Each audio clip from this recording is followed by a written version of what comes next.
Did you know the words that we speak have energy and power in it? It has the ability to help or heal. It also has the ability to hinder, hurt, harm, or humiliate. So it is very important to choose words wisely to keep yourself motivated because it is easy to impact yourself and impact others around you. So choosing your words is a key element in keeping yourself motivated, internally driven. You're watching EQ Hack series and my name is Brinda Kalyanaraman. I'm on a mission to help 1 lakh women achieve freedom using emotional intelligence and digital entrepreneurship. This is one such initiative.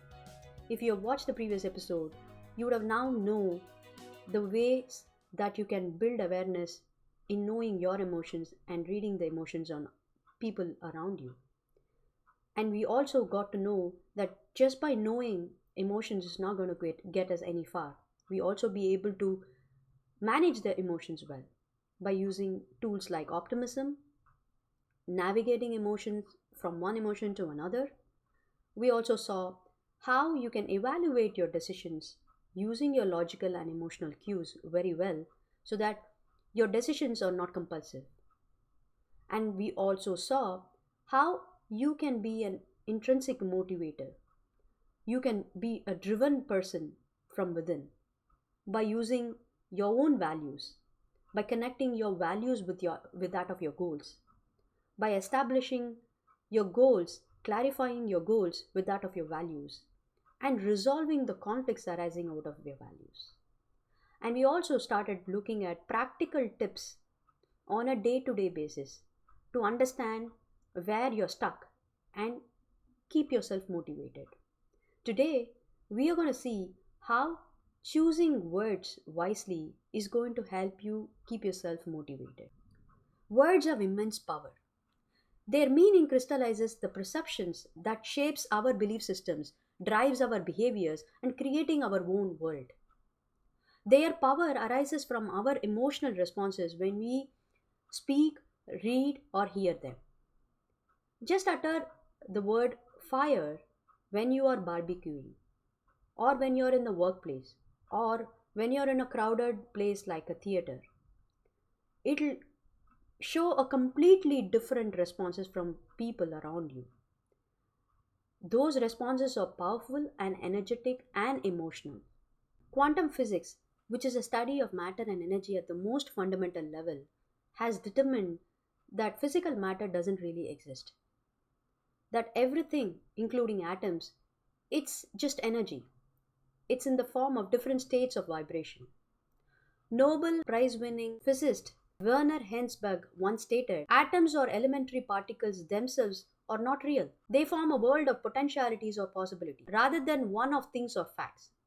Well, I'm not here to decipher this statement into any concrete conclusion, but it seems that life is full of energy, rather than a collection of solid things or materialistic things around us.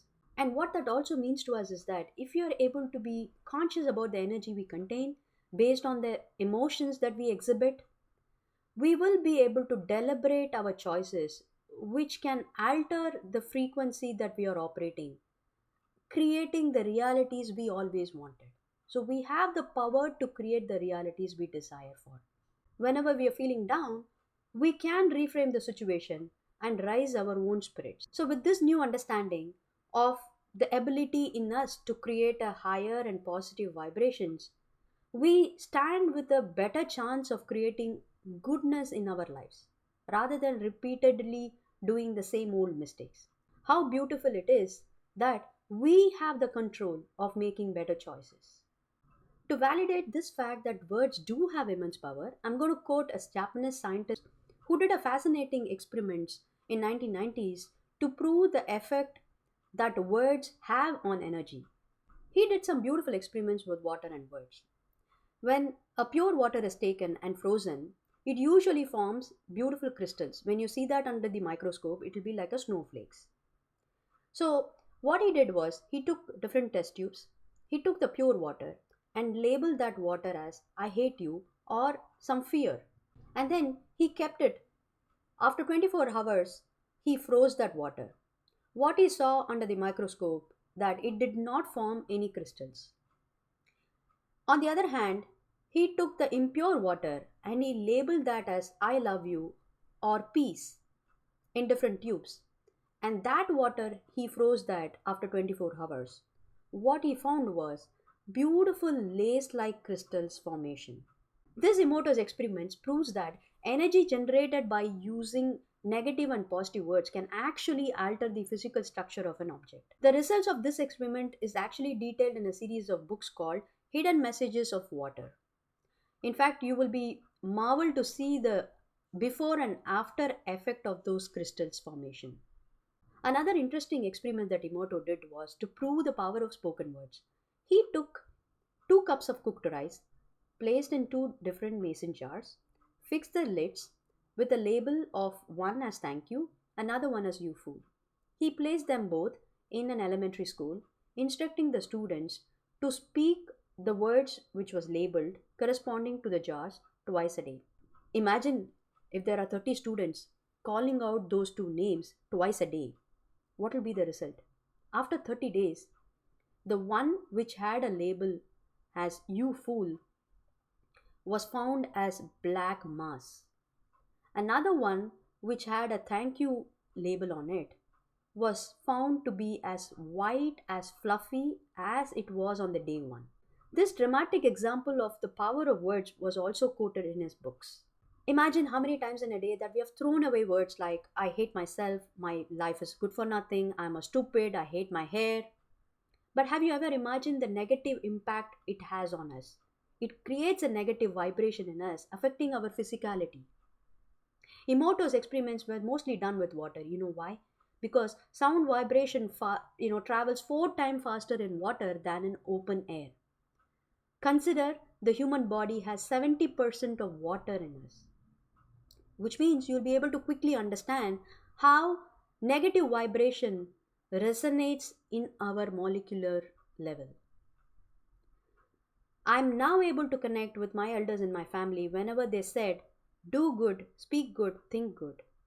Our ancient scriptures have also said our life, our own life and death lies in the power of our tongue. Considering this, it turns out that it's no more a metaphor, it's become a reality.